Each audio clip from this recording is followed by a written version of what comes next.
TV triple 9 news కి స్వాగతం.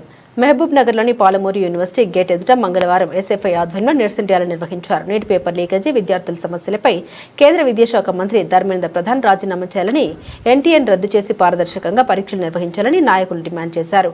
అనంతరం ధర్మేంద్ర ప్రధాన్ దిష్టిబొమ్మ దహనం చేసే సమయంలో ఎస్ఎఫ్ఐ నాయకులు పోలీసుల మధ్య స్వల్ప తోపులాట సంభవించింది. కేంద్ర విద్యాశాఖ మంత్రి వెంటనే కేంద్ర విద్యాశాఖ మంత్రి వెంటనే రాజీనామా చేయాలి. కేంద్ర విద్యాశాఖ మంత్రి వెంటనే నీట్ విద్యార్థులతో భవిష్యత్తులో ఆడుతున్న కేంద్ర విద్యాశాఖ మంత్రి వెంటనే జిందాబాద్ జిందాబాద్ జిందాబాద్ జిందాబాద్ నీట్ విద్యార్థులతో చెలగాటం ఆడుతున్న కేంద్ర విద్యాశాఖ మంత్రి వెంటనే.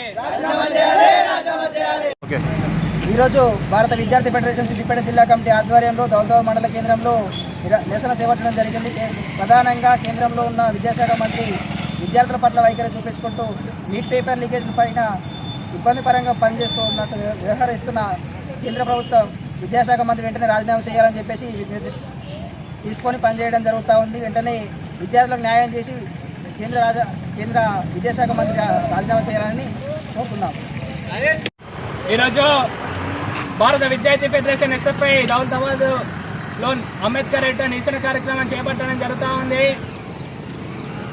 ప్రధానంగా ఇప్పటికే లీకేజ్ అయ్యి దాదాపుగా 4 రోజులు గడుస్తూ ఉన్నా కేంద్ర విద్యాశాఖ మంత్రి ధర్మేంద్ర ప్రధాన్ ఇప్పటికీ కూడా రాజీనామా చేయకపోవడం సిగ్గు చేయడాన్ని ఈరోజు భారత విద్యార్థి ఫెడరేషన్ ఎస్ఎఫ్ఐగా తెలియజేస్తూ ఉన్నాము. ఎందుకు ఈరోజు దాదాపుగా 22 లక్షల విద్యార్థులు ఫస్ట్ అటెంప్ట్లో రాసినట్టు నీట్ ఎగ్జామ్ రాసినటువంటి పరిస్థితి ఉంది. లీకేజ్ తర్వాత సెకండ్ టైంలో 19 లక్షలు విద్యార్థులు నీట్ ఎగ్జామ్ రాశారు. 2 లక్షల మంది డ్రాప్ అవుట్ అయినటువంటి పరిస్థితి ఉంది. దేశవ్యాప్తంగా చూస్తే 150 మంది విద్యార్థులు ఆత్మహత్య చేసుకున్నటువంటి పరిస్థితి ఉంది. ఇవన్నిటికి కారణం ఎవరంటే కేంద్ర విద్యాశాఖ మంత్రి అయినటువంటి ధర్మేంద్ర ప్రధాన్ ఈరోజు దీనికి కారణం అవుతున్నటువంటి పరిస్థితి ఉంది. ఇప్పటికి కూడా నీట్ విద్యార్థులను ఆదుకునేటువంటి పరిస్థితి ఉంది. ఇప్పటి వరకు కూడా వాళ్ళపైన ఎలాంటి దగ్గర రానటువంటి పరిస్థితి ఉంది. ఎందుకో కేంద్ర ప్రభుత్వం ఇప్పటికే ప్రభుత్వానికి వైఫల్యం చెందుతుంది, కేంద్ర ప్రభుత్వానికి మేలు చేస్తుండ్రా.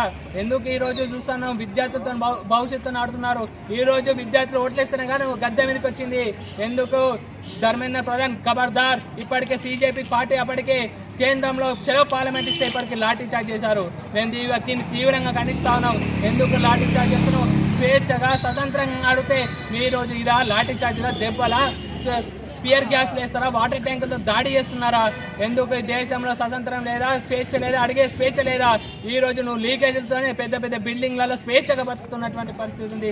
రోడ్ల మీద విద్యార్థులు, యువజనులు అనేక మంది రోడ్ల మీదకి వచ్చి ధర్నాలు కార్యక్రమాలు చేస్తూ ఉంటే ఈ రోజు నీకు చీమగుట్టనట్టుగా ఈ రోజు బీజేపీ ప్రభుత్వం వివరిస్తూ ఉన్నటువంటి పరిస్థితి ఉంది. తక్షణమే భారత విద్యార్థి ఫెడరేషన్ హెచ్చరిస్తా ఉన్నాము. నువ్వు రాజీనామా చేస్తావా, నువ్వు గద్దె దిగుతావా అని కూడా ఈరోజు ఎస్ఎఫ్ఐగా అడుగుతా ఉన్నాము. తక్షణమే నువ్వు రాజీనామా చేయకపోతే భారత విద్యార్థి ఫెడరేషన్గా మొత్తం దేశవ్యాప్తంగా ఐక్యతగా కార్యాచరణ చేసుకొని ఈరోజు పోరాటానికి పెద్ద ఎత్తున పిలుపునిస్తామని కూడా ఈరోజు డిమాండ్ చేస్తూ ఉన్నాం.